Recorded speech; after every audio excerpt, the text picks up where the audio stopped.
3 দিনের সফরে মালয়েশিয়া যাচ্ছেন প্রধান উপদেষ্টা ডক্টর মোহাম্মদ ইউনূস।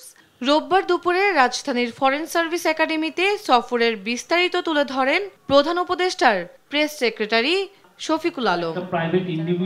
এ সফরে দুদেশের মধ্যে প্রতিরক্ষা জ্বালানি সহ 5টি বিষয়ে সমঝোতা স্মারক সই হবে বলে জানান তিনি। অভিবাসন ও বিনিয়োগ বিশেষ গুরুত্ব পাবে জানিয়ে প্রেস সচিব বলেন, এ সফরে দুদেশের সম্পর্ক অনন্য উচ্চতায় যাবে। মালয়েশিয়ার সাথে আমাদের এবার খুব অনেক গভীর আলোচনা হবে। চিফ অ্যাডভাইজারের সাথে তাদের প্রাইম মিনিস্টারের আলোচনার বাইরেও আমাদের প্রবাসী কল্যাণ অ্যাডভাইজার যাচ্ছেন, উনি কথা বলবেন।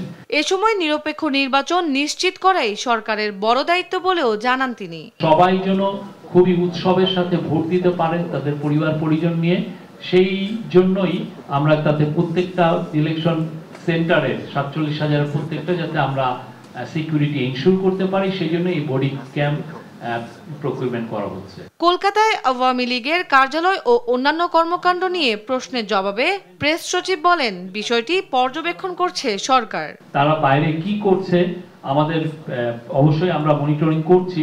তন্দ্রা তারণ্য, দেশ টিভি, ঢাকা।